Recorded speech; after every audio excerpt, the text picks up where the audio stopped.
Hi guys, how's it going? Welcome back to with Giants. So this is going to be the last video of the Tarim Basin Mummy series and will be featuring the lost civilization of SanXingDui culture in the Bronze Age, which existed just northwest of the Sichuan Basin and around the same time as the Tarim Basin Mummies, which we talked about last time.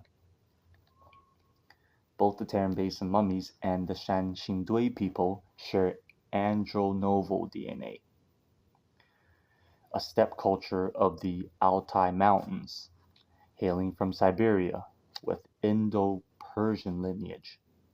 So we learned that from last time, the Tarim Basin Mummies have a Indo-European DNA, and now we know that the SanXingDui people in Sichuan Basin, China, during the same time, uh, are related to the Tarim Basin mummies, but they have Indo-Persian DNA. I mean, Indo-Iranian. Um, most of my sources come from Curious Being, a fantastic YouTuber. I'll paste the link below because this whole thing is just pretty much me rewording what she said. So simply put, the art style and metallurgy of the SanXingDui are out of this world. Some would say alien looking, right? Some of the bronze masks, the proportions of the eyes, the mouth, and everything, they're not really human looking, whether it's because the art is so abstract or maybe it's because of something else. It's just that it looks nothing like Chinese art. It doesn't look like anything of the region or really any part of the world. But our friend, the YouTuber, will she's trying to find out where they're from. These controversial artifacts do not look Chinese. That's what makes them controversial, including strange bronze masks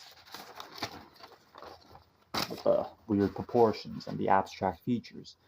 DNA results of the SanXingDui are kept a secret, so that doesn't help.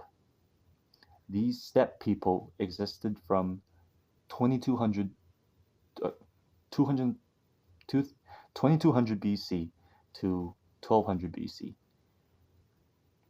These Andronovo people, they existed during that time. The Andronovo were close to China and possessed bronze making knowledge prior to the Chinese Bronze Age, and just like the SanXingDui tradition people, they had a tradition for gold foiled masks and the tree of life, and the men had ear piercings. They worshipped the tree of life. Um, you know, they worshipped deities. So perhaps the Andronovo are the creators of the lost civilization of SanXingDui. Uh, that's what the YouTuber says. It is difficult to find evidence of steppe cultures due to their constant moving and the fact that their bronze items could be recasted. So, it's going to lose its uh, dating if you recast it. These Indo-Iranians were advanced in metallurgy for the time and mined copper and tin ore in the Altai Mountains. So as you can see, that's where they get the bronze from, right? The tin and the iron. I mean, the tin and the copper. I didn't sleep last night, guys. The Simo Turbino was another pastoral culture near the same region, and were also advanced metallurgists.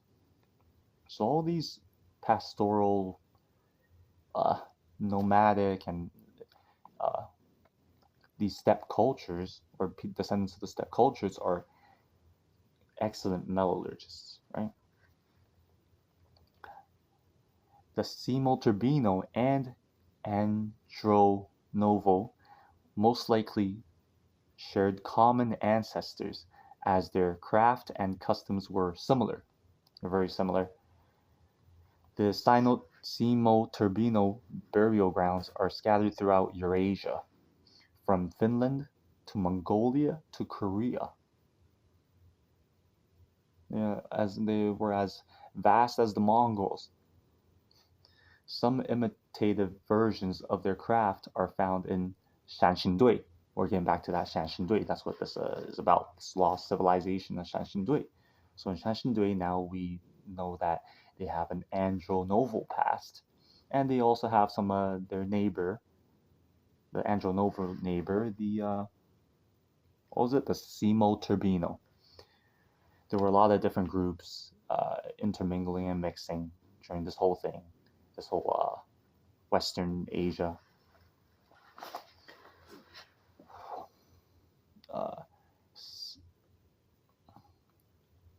So yeah, they find the imitated weapons, imitated versions of the Turbino craft in the SanXingDui region of the Sichuan Basin. This indicates frequent trading between the steppes cultures in Central Asia and the Far East during the Bronze Age. The Far East, when we're talking about China. There's a lot of trading between these people, these steppe people, these classic non-Chinese, and the Chinese. SanXingDui, the SanXingDui schematic style of their artifacts are well crafted, very well crafted, and abstract, very different from the more realistic style of other ancient cultures such as the Mesopotamia, Egypt, Greek and Romans. So in these civilizations, all their art is very realistic looking, made to look for like realism, almost like Renaissance art, right?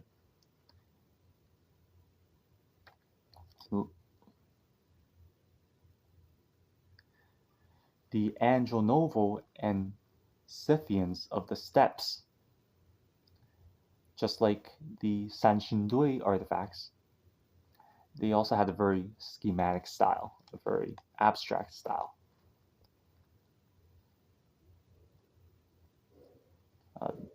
They almost say that comparing the art style between the art style of Mesopotamia, Egypt, Greeks, and Rome to the art style of the SanXingDui and the abstract style of these people was like comparing Renaissance art to like Picasso. Scythians are known for their exaggerated animal artwork, masks, and even horse masks with wings. They have these cool looking horse masks for their horses with little wings coming out. Almost like what are those, the hussars or whatever? I forget what they're called. They also made statues depicting the tree of life and worshipped deities, unlike the Chinese. Despite popular belief, agriculture was part of the steppe culture. They did farm, they did graze their sheep, pasteurize, whatever, but they also started farming. Half of the Andronovo population farmed, while the other half was mobile, more like nomadic. They're starting to settle down, Just south of the Altai Mountains, we have the harsh, flat, and dry landscape of the Tarim Basin, which used to be an oasis, right? I know my whole other video with, it's a desert. These Tarim Basin mummies were eating snakes and lizards and badgers in the desert. But because it is a basin, much like the Sichuan Basin, which is actually a fertile valley right now, um, the Tarim Basin used to be have multiple oases, which makes me think. I could be completely wrong, but you know how the Tarim Basin mummies were buried in boats because of their culture and customs. Well, you know, and I said that you know those boats were useless boats, right? They were only for burial purposes. But what if maybe the ocean levels were higher at some point, and somehow they made their way into the Tarim Basin with these boats, and then you know the world changed, the basin dries up, and then now they're left with the boats.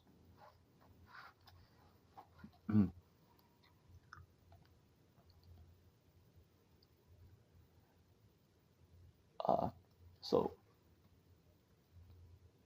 yeah, just south of the Altai Mountains, we have the harsh, flat, dry landscape of the Tarim Basin, which used to be an oasis. The Indo-European mummies of the Tarim Basin share genetic ties to the Andronovo.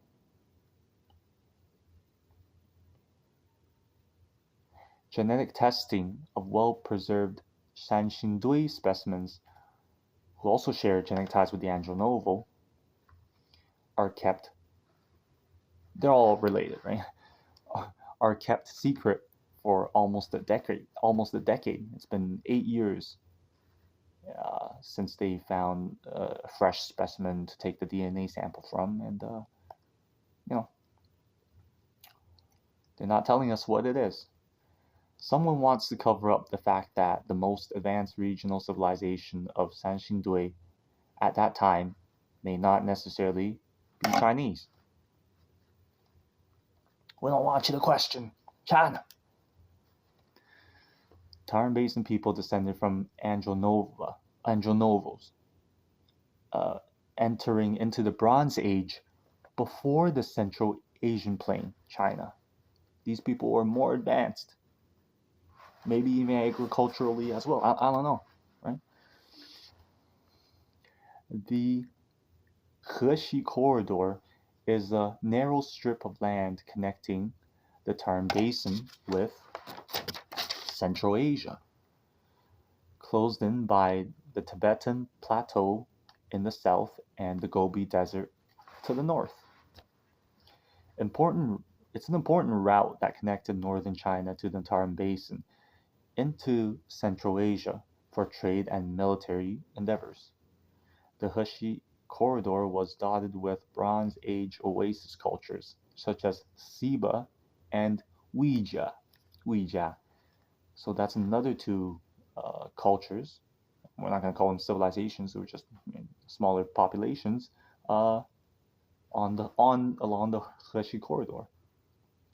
As you go eastward, and then eventually south through the valleys into Sichuan. It is likely that Andronovo people on horseback and four-wheeled chariots made their way down to the Tarim Basin from the Altai Mountains, from Siberia, Russia. They come down through the Heshi corridor into the Tarim Basin, and eventually maybe some kept going through the Heshi corridor past, Ouija and Siba, and now you're in central China. You're in the Central Asian plains, and then they went southward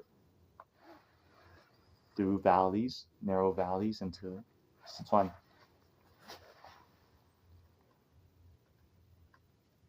Yeah, they made their way down to the Tarim Basin from the Altai Mountains using the Heji corridor.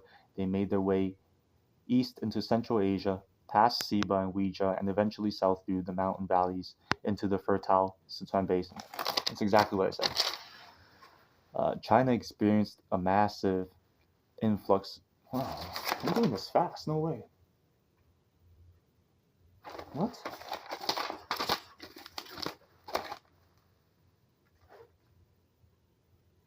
I thought this was going to take a lot longer. This is good. So China experienced a massive influx of people and culture between the Neolithic and Bronze Age. These people of the steppes and Northern Asia played a huge role in the advancement of Central Asia into the Bronze Age, and most likely plays a role in the culture, technology, and genetics of present-day Chinese. So, this the Andronovos and the Indo-Europeans and the Indo-Iranians, they're all mixed with in India. First of all, these are all very old cultures. We're talking about Indo-Aryan or the Indo-European. These people had Celtic blood in them, as you know from my previous videos. That's one of the oldest cultures. Apparently, it's tied in with ancient Egypt and ancient China. And then you have the Indo-Iranian people, and that's Iran. What else do I have to say, right? Apparently, that's also connected to Egypt, right? Apparently, China is connected to Egypt. And then, so these Indo-Europeans and these Indo-Iranians contributed a lot to these Western pockets of civilization in Asia, in China, such as Tarim Basin, such as Siba, such as Ouija, and now we know as well they also settled in SanXingDui, and they must have brought their type of art style, this very abstract type of art style, into China and helped advance China. It's metallurgy during that time, and that plays a huge role in what China is today. And when you look at these SanXingDui artifacts, some say they don't even look human, and it's very interesting because whenever you see a civilization where they're surrounded by other groups and other civilizations that are just not as advanced, they're one age ahead, right? While other people are in the Neolithic age, hunting with stones and stuff. They're creating metal tools, metal weapons, horseback carriages, all that stuff requires metal work, not just wood. They were very advanced. And whenever you see a culture that's just more advanced than some other culture around it, it always makes you wonder, because we like to think that as time goes on, we progress in technology, and it's mostly true. We advance in technology. We go from Neolithic into bronze, into copper, into bronze, into, I don't know, right? Iron Age, steel. Right? Now we're in the information. We're past the information age, right? We're in a Atlantean age now, but maybe not in a good way. And whenever you see a culture that's just more advanced than the other cultures around it, it always makes me wonder that maybe this culture has a more direct tie or more direct lineage into a more advanced culture from before that's ceased to exist, or we lost contact with them. I'm pretty much talking about Atlantis here. So if Atlantis fell around 200,000 years ago, and people had to settle all around the world because of the Great Flood, well, first of all, these people would be a seafaring type of people. So you can almost like the Tarim Basin Mummies, right? They were buried in their boats, exactly like Viking tradition. A lot of their clothing and stuff was almost like the Vikings, and it's probably Celtic, and if you're, who knows, that's the thing, who knows if they actually emigrated into Asia through the same way as these Proto-Europeans or whatever, right?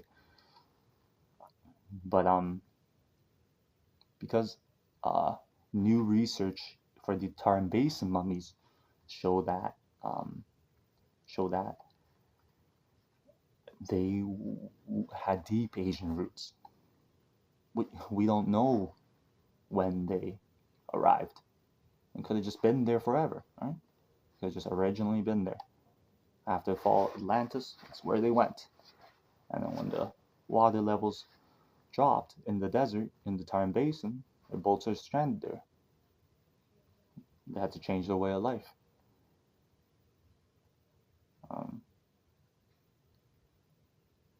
So yeah, now I'm going to be posting the pictures of these SanXingDui artifacts all on here so you know what I'm talking about.